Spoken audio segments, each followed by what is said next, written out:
সকলকে শুভ সকাল। আশা করি সকলে ভালো আছেন, আমিও ভালো আছি ঈশ্বরের আশীর্বাদে। আমি আপনাদেরকে বলেছিলাম আমি অন্তিম কাল বিষয় নিয়ে সিরিজ আকারে ভিডিও করব। আসলে এটার জন্য আমার অনেক গবেষণা, অনেক রিসার্চ করার প্রয়োজন হয়েছে। দেখেন আমার গবেষণার ওরে ডায়েরি, এখানে কয়টা আছে? 1, 2, 3, 4, 5, 6টা, এরকম আরও আছে। এবং এরকম বইও আমার কাছে আছে। এটা জিহোবা সাক্ষীদের বই, তবে সুন্দর বই, অনেক কিছু এখানে লেখা আছে। এবং এই যে খাতা, আমার আসলে আমি যে বিষয়ে ভিডিও বানাবো সেগুলো তো আমি আগে লিখে নিছি। এই যে দেখেন, দেখা যাচ্ছে নাকি? এখানেও লিখেছি, ওখানেও লিখেছি। এগুলো লেখা, তথ্য সংগ্রহ করা আসলে খুব কঠিন বিষয়। আসলে মুখ দিয়ে তো অনেক কিছু বলা সহজ, কিন্তু তথ্য সংগ্রহ করা, সেই বিষয়ে জানা আসলেই অনেক কঠিন বিষয়। ঠিক আছে, আমি প্রথমে নিজের বিশ্বাস থেকে সরে যাব সে ভয়ে। অন্যের ধর্ম সম্পর্কে জানতে আমি ভয় পাইতাম, অন্যের ধর্মের বই পড়তে ভয় পাইতাম, নিজের খ্রিস্টানদের অন্য চার্চের প্রচার শুনতে ভয় পাইতাম। ঠিক আছে, আসলে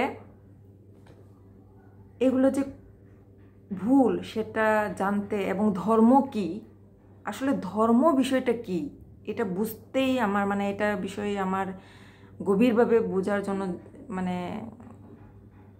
মাথায় ঢোকার জন্য এটা আমার 2.5 বছর লাগছে। এই ধর্ম কি এই বিষয়টা বুঝতেই।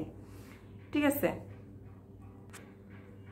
এখন আমি সকল চার্চের প্রচারকদের প্রচার শুনি এবং যত পারি সকল রকমের বই সংগ্রহ করার চেষ্টা করি। এই যে আমি বললাম যে জিহোবা সাক্ষীদের বই, এই বই সংগ্রহ করেছি, পড়েছি। আরও এইরকমভাবে অনেকগুলো বই আমি ওনাদের বই আমার কাছে আছে, সেটা আমি অবসর সময়ে পড়ি। আসলে অবসর সময় বলতে না, আমি সারাক্ষণ বই পড়ি এখন। সেটা সনাতন বা আমি বই হয়েছে এখন পড়ি। আমার স্বামী আমাকে মজা করে বলে, এই বই পড়াটা তুমি যদি তোমার ভার্সিটি লেভেলে যদি পড়তা, তাহলে আজকে তুমি সরকারি কোনো বিসিএস ক্যাডার হইতা। এটা মজা করে বলে আসলে। ঠিক আছে, আসলে মাঝে মধ্যে আমি নিজেও মনে করি, মনে হয় আমি পাগল হয়ে যাব। ঠিক আছে, কিন্তু তাও আমি বই পড়া ছাড়ি না। কেন আমি নিজেও জানি না, মাঝে মধ্যে আমার মাথা ওজন হয়ে থাকে কিন্তু তাও আমি বই পড়ি। আসলে আমি একবার ছেড়ে দিয়েছিলাম, 1 দিনের জন্য, 2 দিনের জন্য, যে আমি যে বই পড়ছি আসলে লাভ কি, আমার তো কিছুই মনে থাকতেছে না। কিন্তু আমি যখন আমার কর্মক্ষেত্র কাজে আমি বাইরে যাই বা কোনো কিছুতে আমি কারোর সাথে যখন কমিউনিকেট করি, তাদের সাথে কথা বলার সময় অটো আমার সেই রেফারেন্সগুলো চলে আসে। তখন আমি বুঝছি না, বই পড়লে আমি ভুলে যাই না তো। আসলে সেগুলো মগজের কোথাও না কোথাও আছে, আমার প্রয়োজন অনুযায়ী সেখান থেকে বের হয়। এবং আমি যখন অন্যান্য চার্চের প্রচারকদের প্রচার শুনি, তখন আমি কোন জায়গা থেকে বলছে, কি বিষয় বলছে, সেটা আমি ধরতে পারি আর কি। এর জন্য আবার বই পড়ছি। আসলে বই পড়ার কোনো শেষ নাই। আর বই পড়ার জন্য এখন আসলে কষ্টও করতে হয় না। এখন আপনি যে কোনো ইংরেজি বইও পড়ে ফেলতে পারবেন, ফ্রান্সের লেখা বই পড়তে পারবেন। কিভাবে সেটা আমি আপনাদেরকে এখন দেখিয়ে দিচ্ছি। ট্রান্সলেট অ্যাপটা ডাউনলোড করা লাগবে। তারপরে এটাকে আপনার, এখানে অনেক ধরনের ভাষা আছে, দেখেন অনেক ধরনের ভাষা আছে। আপনি যে কোনো ভাষার বই পড়তে পারবেন সহজে।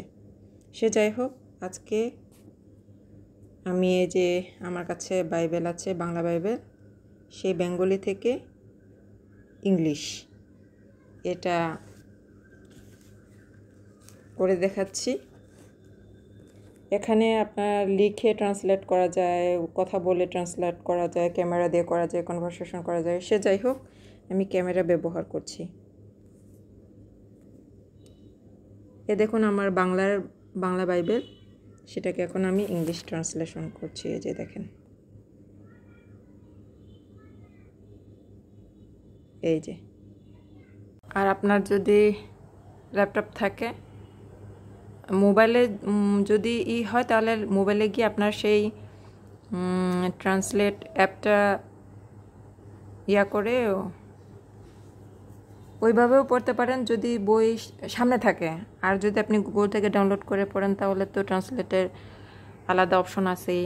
আর এখানে গুগলে যদি ল্যাপটপ থাকে, এই যে গুগলে আছে, যে এখানে গেলেই এই যে এখানে গিয়ে ট্রান্সলেট আছে, এই যে এখানে। সহজ, এইভাবে আপনি পড়তে পারেন। আপনারা সবাই এই অ্যাপসটা ডাউনলোড করে নেবেন, তাহলে আপনি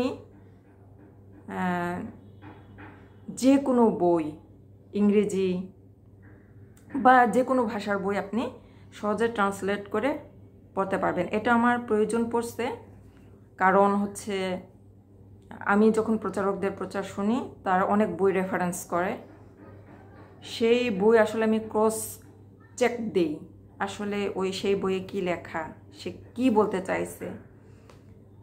এই জন্য আমার গুগলে গিয়ে সেই বইটাই করতে হয়, না হলে আমার বিভিন্ন জায়গায় দৌড়াদৌড়ি করা লাগে, বিভিন্ন লাইব্রেরিতে যাওয়া লাগে, আমার স্বামীকে অত্যাচার করা লাগে যে আমার এই বই লাগবেই, আমার কোর্স চেক করতে হবে এটার সত্যতা কি, এটা আসলে কি বলতে চাইছে লেখক, অথবা যে বুঝাইতে চাইছে। এর জন্য এটার মধ্যেই আমার এখন সময় কেটে যাচ্ছে।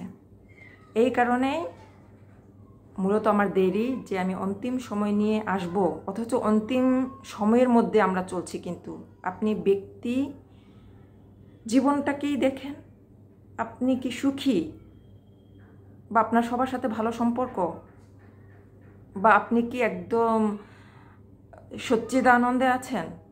না, আপনি আপনাকে বিচার করুন, আপনার ব্যক্তি নিজেকে বিচার করুন, আপনার পরিবার, আপনার সন্তান, আপনার স্বামী, তাদেরকে দেখে বিচার করুন, একটু বাইরে গেলে প্রতিবেশীদের দেখে বিচার করুন, সমাজের দিকে তাকান, তারপরে রাষ্ট্রের দিকে তাকান, রাষ্ট্রের পরে আপনি বহির্বিশ্বের দিকে তাকান, কি চলছে। এইগুলা সমস্ত কিছুই অন্তিম সময়ের চিহ্নগুলো বহন করছে। কিভাবে? এইটা নিয়েই আমি আসব এবং পর্ব আকারে আমি ভিডিও করব। এর জন্যই আসলে আমি এই যে এত লেখালেখি, এত কষ্ট, এত পরিশ্রম করছি। আমি এগুলোর কপিও করব। আপনারা যদি কেউ চান যে আমিও নীলুর লেখা আসলে এগুলো কীরকম, আপনারা যদি ক্রস চেক করতে চান এবং আমার লেখা নিয়ে অন্য কারোর সাথে বসে আলোচনা করতে চান, এবং আমার এই লেখাটাও আপনি আবার পুনরায় যাচাই করতে পারবেন, ক্রস চেক করতে পারবেন, এটার জন্য যদি চান তাহলে এই কপিগুলো আমার কাছে সংগ্রহ করতে পারেন। আমি ফটোস্টেট করব, ঠিক আছে? আর ফটোস্টেট করব, আবার যে কোনো সময় যে কোনো কিছু ঘটে যেতে পারে, কখন আমি নাই হয়ে যাব আমি নিজেও জানি না, বা কেউই জানে না সেটা। তো এর জন্যই আসলে নিজেকে তৈরি করা, এবং আমি না থাকলে আমার ছেলে যেন বা আমার সন্তানরা যেন দিশাহীন না হয়, তাদের জন্য এই দিক নির্দেশনাগুলো খুবই প্রয়োজন। ধর্মপথে থাকার জন্য, সঠিক পথে থাকার জন্য, কারোর বিরুদ্ধে যেন জেনে শুনে অন্যায় না করে, জেনে শুনে কোনো পাপ না করে, বড় বড় অপরাধের সাথে যেন জড়িত না হয়, ঠিক আছে? এর জন্য আসলে আমার এই পরিশ্রমটা আমার নিজের ব্যক্তি জীবনের জন্য প্রয়োজন, আমার সন্তানকে সুরক্ষার জন্য প্রয়োজন, আমার এই পরিবারকে সুরক্ষার জন্য প্রয়োজন। এর জন্যই আসলে এত লেখাপড়া, এত পরিশ্রম করছি। আর আমার মাধ্যমে যদি কেউ একজন উপকার হয়, সেটাও আমার বড় প্রাপ্তি। আর আমি যদিও আমি ভিডিও করব, তথাপি আমি আপনাদেরকেও বারবার একই কথা বলবো যে বই পড়ুন। আমি যতটুকু বলতেছি মানে বলবো, এর চেয়ে অধিক আপনাকে সাহায্য করবে আপনার পরিশ্রম, আপনার পড়াশোনা। এর জন্য বলবো আপনারা বই পড়ুন, বাইবেল পড়ুন, ধর্মীয় বইগুলো পড়ুন, ঠিক আছে? আর আমি খ্রিস্টানদের জন্য বারবার বলবো আপনারা অবশ্যই প্রকাশিত বাক্য পড়ুন, প্রকাশিত বাক্য পড়ুন, সুসমাচারগুলো পড়ুন, পুনরায় পড়ুন, ঠিক আছে? বারবার আমি বলবো যে পড়ুন, কারণ আপনার আত্মা এবং ঈশ্বর আপনাকে যেভাবে বোঝার শক্তি দেবেন, আসলে আমি যেভাবে বলবো আপনার কাছে প্রকাশনটা ভিন্ন হতে পারে। ঈশ্বর আপনাকে যে প্রকাশনটা দেবেন আপনার জীবনের জন্য সেটা ভিন্ন হতে পারে। এর জন্য বলবো আগে, আমি তো বলবই, কিন্তু এই বলার পরেও আপনাকে প্রচুর পরিমাণে পড়তে হবে, ঈশ্বরের সাহায্য চাইতে হবে। বই পড়ুন, অবশ্যই বই পড়ুন, কিন্তু শ্রেষ্ঠ হবার নেশায় বা শ্রেষ্ঠ হবার আশায় নয়, কিন্তু জ্ঞানের মাহাত্ম্য বুঝে তারপর জ্ঞান অর্জন করুন, জ্ঞান চর্চা করুন, বই পড়ুন।